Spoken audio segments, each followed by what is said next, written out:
Vamos lá, segundo princípio, mapear a cadeia de valor. O que é isso aqui, pessoal? Isso aqui é parte de uma cadeia de valor, concordam? É uma parte da nossa cadeia de valor. Por quê? Porque pode ter muito mais antes e também muito mais depois que a gente entrega o nosso software. Quando a gente tem uma cadeia de valor, essas etapas, se a gente fizer isso aqui, ó, que eu desenhei aqui. Isso aqui, pessoal, é o nosso quadro Kanban. Ou seja, a nossa parte da nossa cadeia de valor hoje, se a gente pegar esse exemplo, né, de etapas aqui de fluxo, já é o nosso quadro Kanban, já é o processo atual do nosso time. Então, como que eu mapeio uma cadeia de valor, pessoal? Eu preciso ir passo a passo, etapa a etapa, lá do princípio para o final, ver tudo? Não. Olha para o Kanban de vocês hoje. As etapas que estão no Kanban de você já é uma etapa da cadeia de valor da empresa de vocês. E aí, o que é essa etapa aqui, ó? Essa etapa de backlog, essa etapa aqui de aguardando desenvolvimento, aguardando teste, aguardando atualização. O que acontece nessa etapa quando algum card entra nessa etapa aqui, por exemplo? Se a gente for falar em fila, o que é isso aqui? Uma fila. Uma fila é um estoque, correto? Um estoque de coisas que estão nessa fila. Estoque, a gente não tem trabalho aqui nesse ponto de estoque, né? É uma fila, fica lá parado, fica lá aguardando. Isso tem muito em fábricas, né? Enfim, Lean Manufacturing, que estoque é desperdício. Então, tudo que está numa fila de espera é desperdício. Se a gente toma tanto cuidado para não gerar estoque dentro de uma linha de produção, por que a gente não toma esse cuidado também dentro de uma construção de software? Por quê? Porque isso aqui muitas vezes é invisível, pessoal.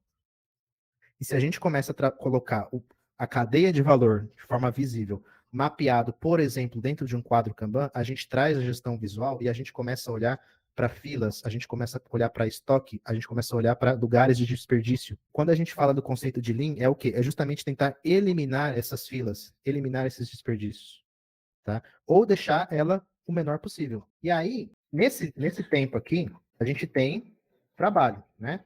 Aqui, ó, na fase de análise, a gente tem trabalho, no desenvolvimento a gente tem trabalho de fato, né? Na parte de teste, a gente tem trabalho.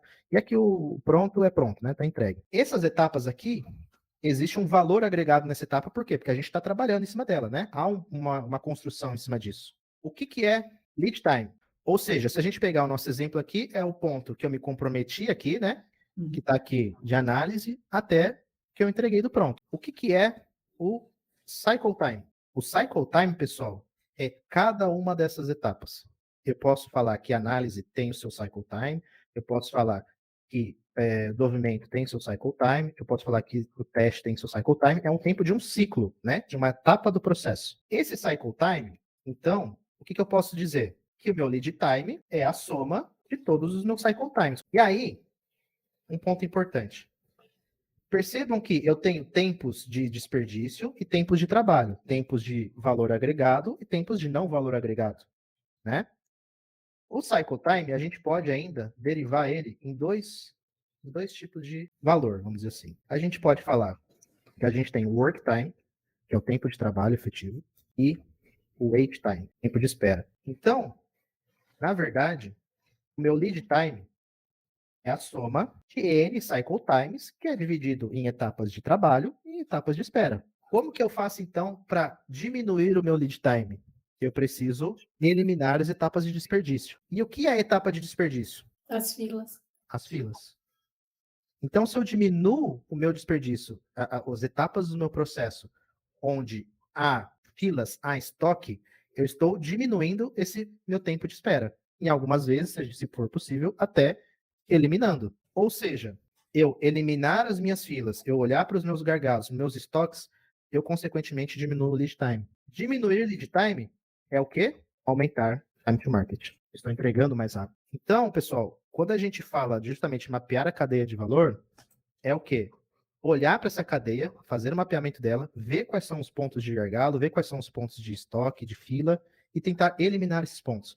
Geralmente, quando que a gente tem filas, né, de estoque? Quando tem aquela passagem de bastão, né, do setor A para o B, do setor do desenvolvedor para o QA, né, do analista para o desenvolvedor, né, do analista para o QA. Quando há essa passagem de bastão, geralmente a gente tem uma fila ali, geralmente ali é um ponto de desperdício. Beleza? Por isso que a gente fala de ter times multidisciplinares, times que façam um trabalho de ponta a ponta. Para quê? Para não ter silos, para não precisar ficar fazendo essa passagem de bastão. Consequentemente, eu diminuo o lead time.